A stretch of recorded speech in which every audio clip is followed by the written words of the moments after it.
ang wakas ay siguradong darating.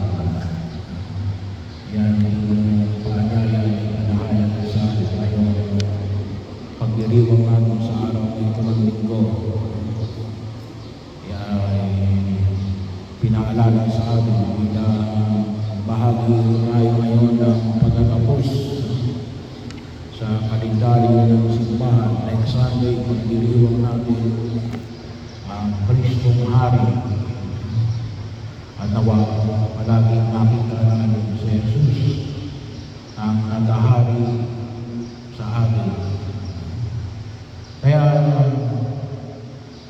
sa kanuman, kung kailan ang katapusan ng daigdig, hindi natin alam. Pero sigurado mayroon. Kaya nga ang tawag natin sa mundong ginagalawa natin ay temporary. Temporary. Pansamantali. May simula at may katapusan.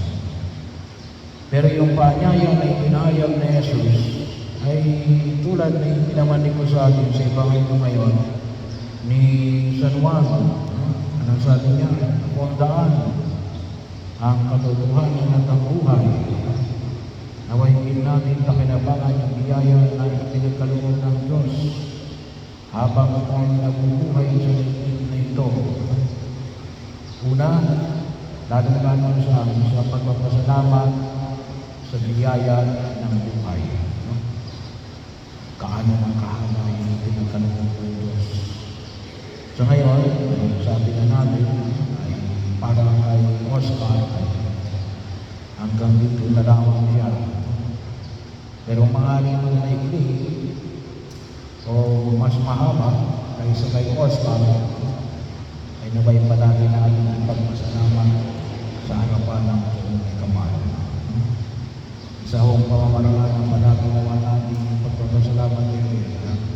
Magsimpa tayo pag-araw ng linggo. Kasi sabi na natin, no? Yung pag-isimpa natin yung misa, yung misa ng pasalamat, Eucharistia, na may palagi tayong magulo ng pagpapasalamat sa harapan ng Panginoon Kapal. Hindi sama ng loob, no? Hindi pag-iinagpis, no? Ngunit ang buhay naman natin ay magulo ng pagpapasalamat. Lalong-lalo na sa mga biyayang ipinagkakaloob ng Diyos sa bawat isa sa atin. At yung unawa, ang makita mo natin sa panahon na hindi natin sa atin ng buong may kapal. Pangalawa, maliwanag natin ang isang pagkilala natin na nais ng Diyos natin, makamit natin hindi lamang ang kaligtasan sa daigdig na ito, ngunit kalim yung kaligtasan pagkatapos ng buhay sa daigdig na ito. Kaya pinaalala sa atin ang buong may kapal natin. Maraming silid sa bahay ng ating Ama. Ipagkahanda ko kayo ng maninirahan. Inanais ng Diyos na tayo ay makasama niya doon sa kanyang kaharian. Ang mahalaga yun, sana pakinabangan natin yung biyaya na pinagkakaloob ng Diyos. Mahalaga natin ang pananampalataya, lalo-lalo na yung magkaroon tayo ng buhay na ganang pagkasiya-siya. At ang pangako na natin na buhay na walang hanggan.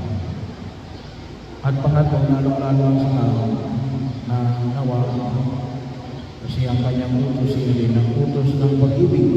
No? Yun ang kanyang utos ay isang utos. O pag-ibig sa Diyos at pag-ibig sa kapwa. Nawa, ang buhay natin sa daigdig na ito ay mapuno ng pag-ibig. Pagkatapos, may ipakita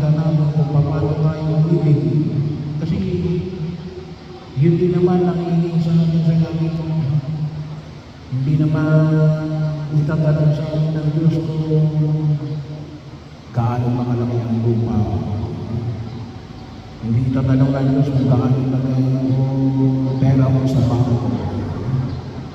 Ngunit tatanong sa atin ng Diyos yan, paano mo ba inilig yung Diyos?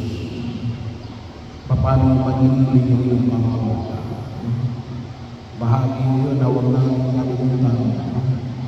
Kasi yun ang laman ng kanyang mga ulos. Ang ulos ng pag-ibig.